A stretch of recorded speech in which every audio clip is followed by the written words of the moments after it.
Hello everyone! Kumusta na? Today we will be cooking Yndai Cecilia's Rocky Road Muffins.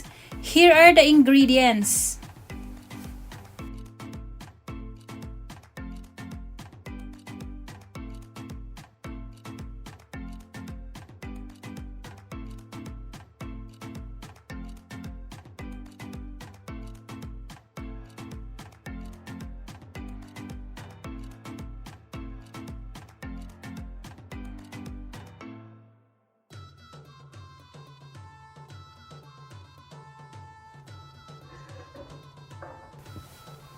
Pinakauna nating gawin ay i-preheat natin yung oven to 200 degrees Celsius.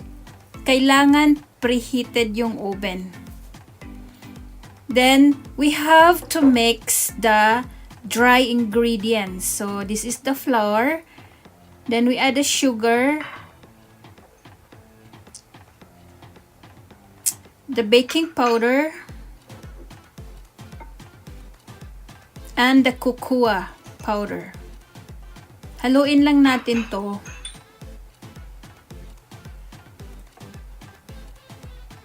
I-mix natin yung mga dry ingredients para well mixed siya bago lagyan ng liquid.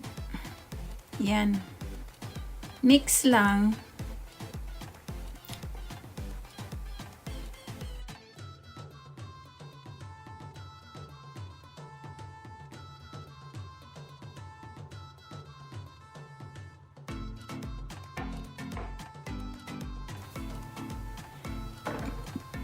Then, i-mix na natin yung mga liquids. So, i-whisk natin yung egg sa milk.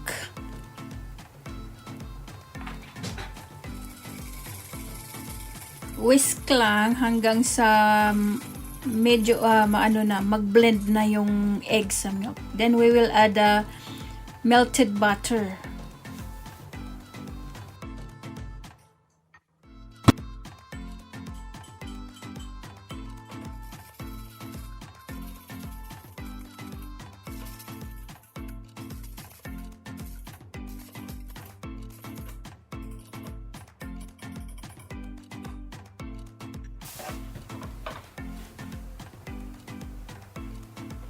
Then it's time to mix the liquid to the dry ingredients.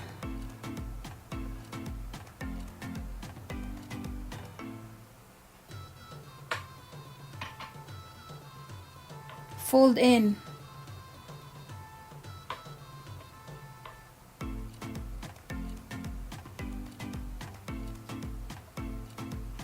Fold in lang.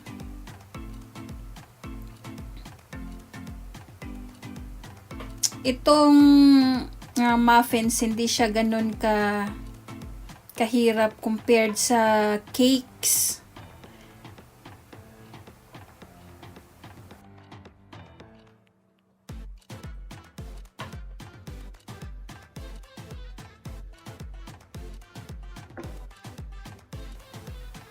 Basta, wag mo lang i-overmix. Yan, it's time na ililipat na natin sa ating mga pre-lined molds.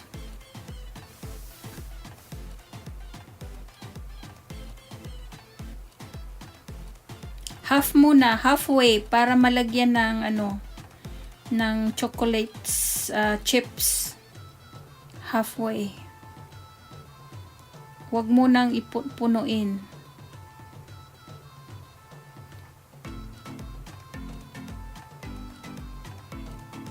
Okay.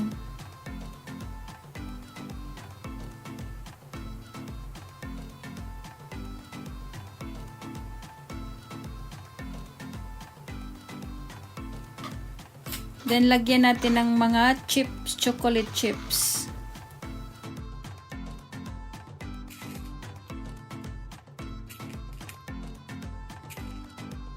Then, ipupush-push mo ng fork para medyo mag-submerge. Ganyan lang. Pwedeng iubos ito. Pwede nyong iubos yung, especially pag may mga bata, masarap pag maraming chocolates.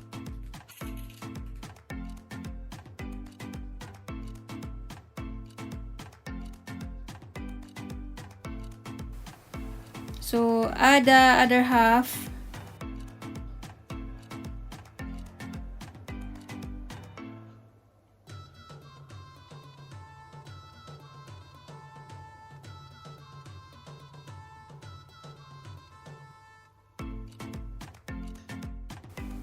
Yan.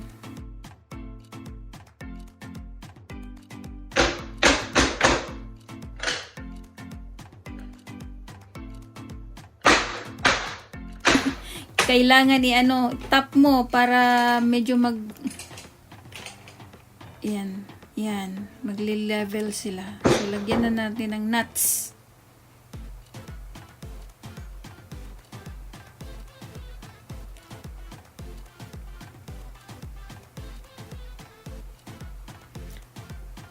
Itong workspace ko kasi walang enough na nakapatong lang sa lutuan, kaya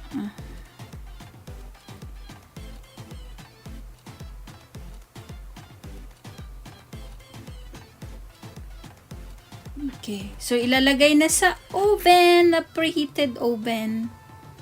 So for 20 minutes. Yan. Set mo yung timer ng 20 minutes.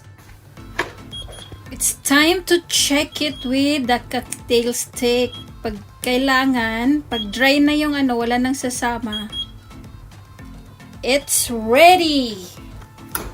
So, patay na natin yung oven.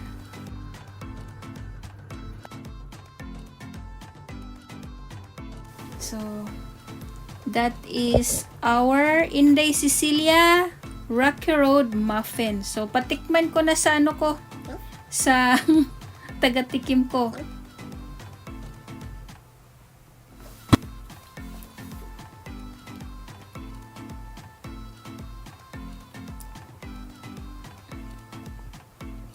Yan, anong masasabi mo? Charap! Yan, thank you for watching, guys. Please subscribe now for more Yndai Cecilia's cooking ideas. Till next time, bye!